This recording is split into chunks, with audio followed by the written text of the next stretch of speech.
आज की कहानी शुरू हो उससे पहले मेरे सभी भाई लोगों को दिल से लव यू, क्योंकि तुम लोग इतना प्यार जो दे रहे हो बस ऐसे ही प्यार देते रहना। और हाँ, हमारी यूट्यूब फैमिली अब 1 लाख से थोड़ी दूर है, तो जल्दी से जल्दी 1 लाख की यूट्यूब फैमिली करवा दो। बस यही मेरी प्यारी सी रिक्वेस्ट है आप लोगों से। तो दोस्तों, अपराध की दुनिया में कौन किसका दुश्मन बन जाए, कौन किसका दोस्त बन जाए, और कौन कब किसके काम आ जाए, और कौन कब किसका मोहरा बन जाए, कब शिकारी खुद शिकार बन जाए, ये कोई नहीं जानता। बादशाहत की इस खूनी और घिनौनी जंग में हर बदमाश हुकुम का इक्का बनने के वास्ते रक्तपात करने से भी नहीं डरता। वर्चस्व की लड़ाई और भौकाल कायम रखने के वास्ते यहाँ खून पानी की तरह बहा दिया जाता है। और हमने अक्सर देखा है कि अपना दबदबा कायम रखने के लिए गुंडे की फौज एक दूसरे का खून बहा देते हैं, जिसके बाद अपराध की खूनी डायरी तैयार होने में वक्त नहीं लगता। और खून से लिखी गई आज की इस डायरी में हम बात करेंगे राजस्थान की, जहां एक गैंगस्टर को उतार दिया गया मौत के घाट। ये वारदात है करीब 5 साल पुरानी। तारीख थी 22 मई 2018 की, जब सुबह लोग गहरी नींद में थे। तो उसी वक्त इलाके की पुलिस में हड़कंप मच गया था, क्योंकि शहर में हमला हुआ और जिसने अर्ली मॉर्निंग लोगों की खोपड़ी का फ्यूज ढीला कर दिया। ये तस्वीरें देखकर आप भी समझ गए होंगे कि आखिर ये क्या हुआ था।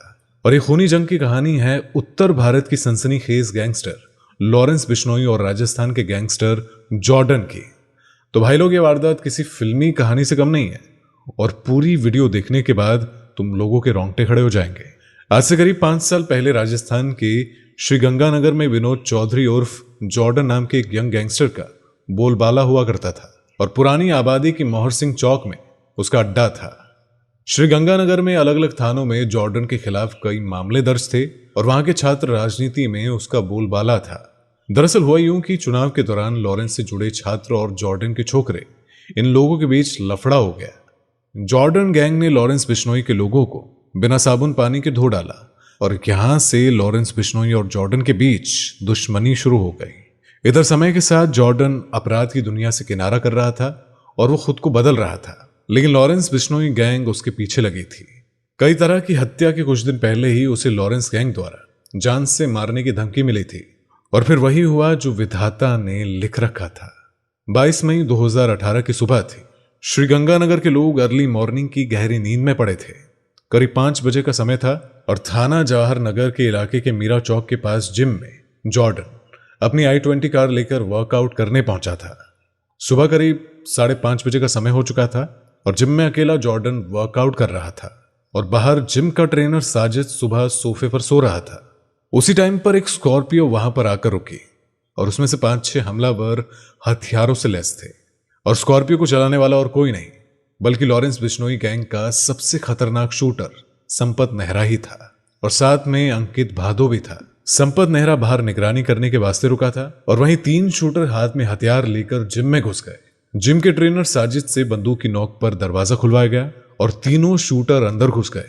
और देखते ही देखते जिम के अंदर से चीखने की आवाजें आने लगी। उन शूटरों ने जॉर्डन के ऊपर ताबड़तोड़ 16 राउंड गोलियां बरसाई। 3 गोलियां उसके सिर में, 6 गोलियां उसके सीने में, और 3 पेट में, और 4 गोली दोनों हाथों में मारी गई। यानी जॉर्डन की पूरी बॉडी को गोलियों से छलनी कर दिया गया था। हत्याकांड को अंजाम देने के बाद संपत नेहरा, अंकित बांदो समेत सारे शूटर स्कॉर्पियो में सवार होकर हनुमानगढ़ होते हुए अलग अलग राज्यों में फरार हो गए। इधर सुबह जब जवाहर थाने में इस हत्याकांड की जानकारी मिली, तो पुलिस कप्तान हरेंद्र महावत, सुरेंद्र राठौर और तुलसीदास समेत बड़े बड़े ऑफिसर्स के हाथ पांव फूल गए। तुरंत एक बड़ा काफिला मौकाए वारदात पर पहुंचा, और पूरे एरिया को पुलिस ने सील कर दिया। जॉर्डन की डेड बॉडी को जिला अस्पताल भेज दिया गया।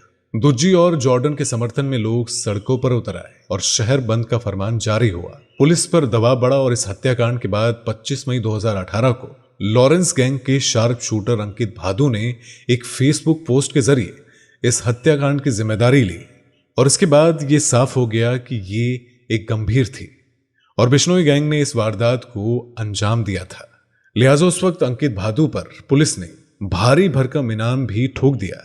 और 26 मई 2018 को राजस्थान पुलिस ने इस केस से जुड़े अभिषेक गुदारा विकास और नरेंद्र को अरेस्ट किया।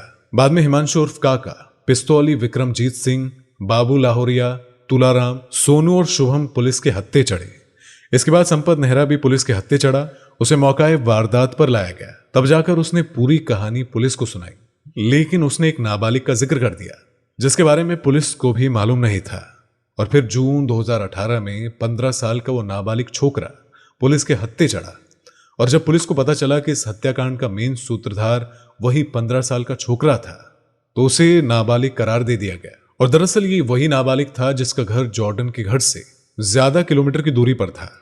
जॉर्डन का भले ही इस लड़के से कोई लेना देना नहीं था, लेकिन लॉरेंस गैंग में शामिल होने के लिए उसने लॉरेंस बिश्नोई के इशारे पर जॉर्डन की ट्रेसिंग करना शुरू कर दिया था।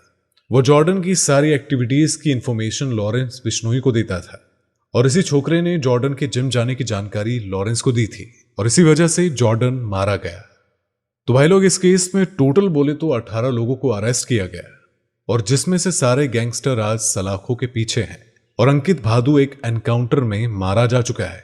तो दोस्तों, ये थी आज की कहानी। मिलते हैं आपसे अगली वीडियो में, और साथ ही इस वीडियो को लाइक, शेयर और कमेंट करना मत भूलिएगा।